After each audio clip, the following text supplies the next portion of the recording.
Hello all, if some of you were wondering, yes, this is a re-upload of the video I did this morning, which YouTube took down. It blocked it completely.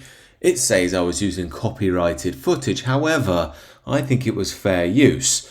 I tried to edit it out in the YouTube editor post-video, and apparently I can't do that either, which is a little bit suspicious. Now, it could just be that the video was blocked for fair reasons, but it seems to me a bit suspect.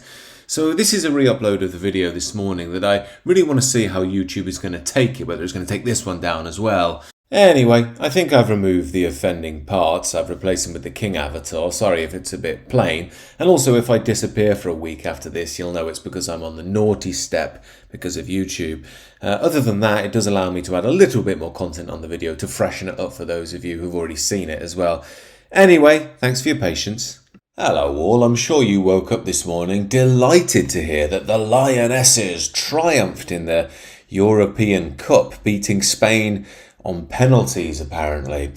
Now, we have been treated to endless media coverage of this, despite there being not much actual interest.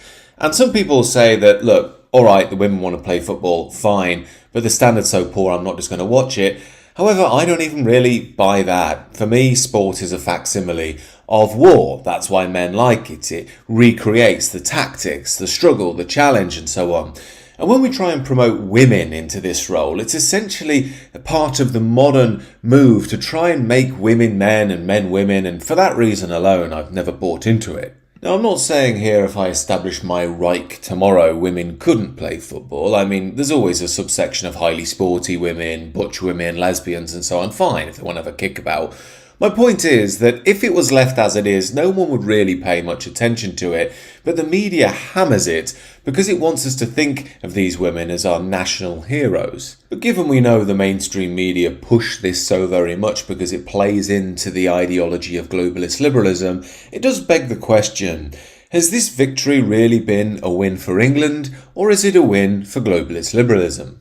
Now, we've already seen with the men's team, the supporting of which, remember, is an expression of nationalism, how that's been usurped into the service of mass immigration and diversity, equality and tolerance and the rest of it. Yet because football runs so deep in the cultural DNA of England, especially for men, I think they can largely get away with it just about. But I think in the women's football, it's all the more stark what they're actually up to. This probably explains why Ash Sakar, radical leftist of Novara media fame, is celebrating here with her England top on what looks like a finger up. Remember, this is the same Ash who tweeted once, "Lol, F off, I'm not British," and who gleefully markets Lundistan Forever caps on her website for a very reasonable £25, absolute bargain there, if you want to pick up one of those hats.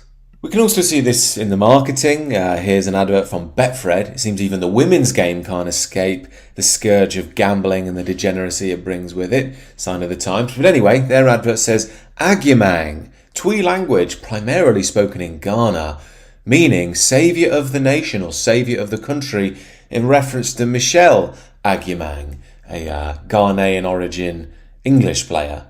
Yeah, I'm sure her ancestors all dreamt one day of one of their descendants scoring the winning goal for England at Wembley. I mean, come on guys, what is being a Ghanaian about? It's about playing for the English women's football team, that's what. I'll tell you another person who's got strong feelings on what it means to be English is the Lionesses goalkeeper Hannah Hampton, who made a bit of an oopsie in her post-match interview. We have that grit, we've got English blood in us, so we never say die and we just keep going, and we did that today. Oh, English blood, that's a bit spicy. Poor old Hannah, the Starminator will be set to seek and destroy mode after that one. But look, on a personal level, I've got nothing against these women, and I'm glad they had a nice time and I'm glad they won.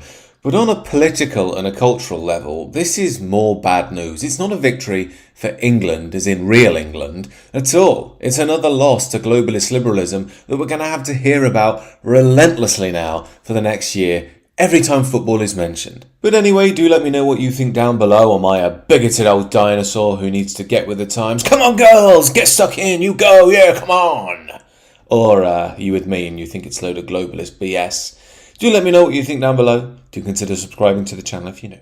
And I promised you a bit extra if you saw it earlier. To make my point more for me, here's Anna Suri, the ultimate liberal sellout. I can't bear this woman. Anyway, she tweets, "This is England. Those who hurl abuse at migrants in hotels and fight our police are a tiny minority. These two women represent our majority English values. Brave, determined, brilliant, full of fun, embracing all backgrounds regardless of skin colour, race or religion. You go, girls!" She'll be singing the bloody Spice Girls next, but this is my point. This victory is going to be used by the powers that be to try and emphasise multi-culti, tolerance and diversity Britain, and anybody who's against it will be lumped in as the evil and far-right people who just want to riot and hate police. Anyway, I think I made my point. Let me know what you think down below, and apologies for the uploads and re-uploads today.